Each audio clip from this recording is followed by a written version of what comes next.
कर गए। अब भाजपा के नेताओं के भाषण सुनते होंगे, उनके मुताबिक तो 70 सालों में कुछ हुआ ही नहीं।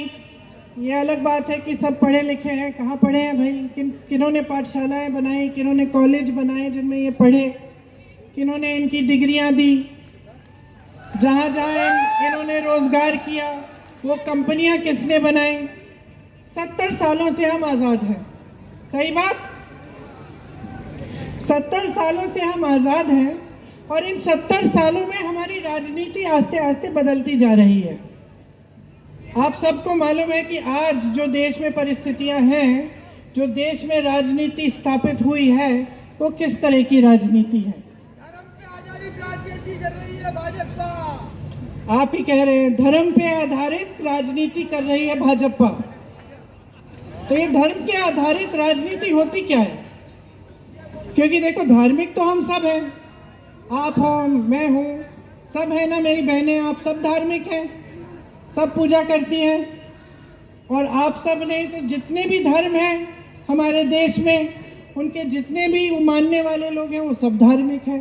हम हिंदुस्तानी हैं, हम सब धार्मिक हैं, चाहे हिंदू हो, मुसलमान हो, जैन हो, बौद्ध हो, दिल में धर्म है और सबकी आस्था है और सब उस आस्था को दिल में मानते हैं और अपने बच्चों को सिखाते हैं। कोई ऐसा धर्म है जो आपको सिखाता है कि एक दूसरों को मार काटो? कोई धर्म नहीं है ना, कोई ऐसा धर्म नहीं है। चाहे कोई भी धर्म हो, वो आपको सिर्फ अच्छी बातें सिखाएगा। वो सिखाएगा कि सबका आदर करो, मान सम्मान करो, सबका, सबसे प्रेम से बात करो, किसी को सहायता की ज़रूरत है उसकी सहायता करो, यही सिखाता है धर्म। तो ये धर्म पे आधारित राजनीति क्या है, कैसे उभरी और आज कैसे पूरे देश में चल रही है, इसके बारे में सोचने की बहुत आपको ज़रूरत है।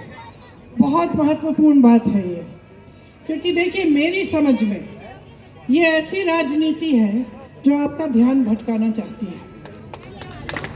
क्यों?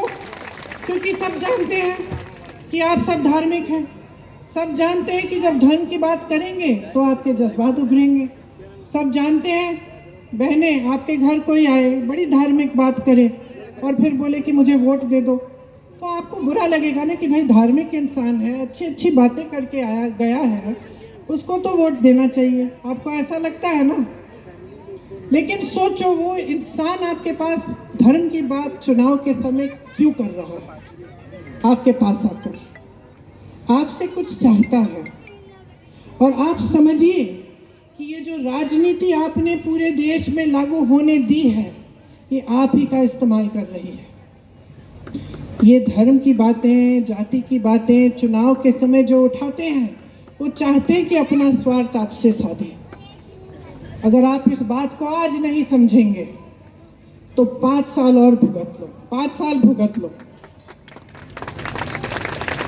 अगर आप इस बात को ठीक तरह से समझ लेंगे और आप नेताओं से, राजनीतिक दलों से जवाबदेही मांगेंगे, आप विकास मांगेंगे, आपकी समस्याओं का हल मांगेंगे, तो आप भटक नहीं सकते। प्रियंका गांधी जिंदाबाद। मैं इसलिए ये बात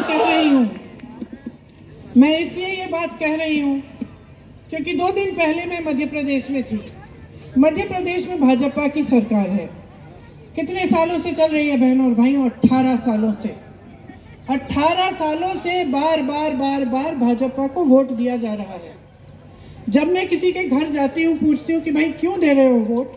तुम्हारे घर में बिजली नहीं है, पानी नहीं है, सड़क की मरम्मत नहीं की, बेरोजगार बच्चे बैठे हुए हैं, पढ़ाई लिखाई करा दी, फीस भरा दी, मेहनत कर ली, लेकिन नौकरी नहीं मिल रही है, तो क्यों बार बार वोट दे रहे हो? तो जवाब ये मिलता है कि दीदी, धर्म के आधार पर। तो धर्म के आधार पर जब वोट दे रहे हो तो नेता क्या सोच रहा है? चालाक होता है, सुन लो, होता है कि नहीं?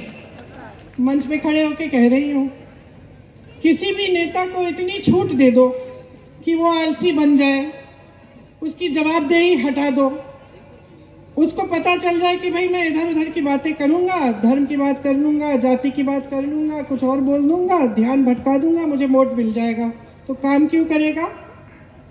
काम क्यों करेगा बहनों और भाइयों? आपने आदत जो बिगाड़ दी है, अब जब आप खुद ही कह रहे हो, जब मैं किसी के घर जाती हूँ वो महिला खुद ही मुझे कह रही है कि भाई वो काम तो कुछ हुआ नहीं लेकिन वोट मैं धर्म के आधार पे दूंगी, तो आदत बिगाड़ने वाले तो आप हो गए ना। इस बार मत बिगाड़ना।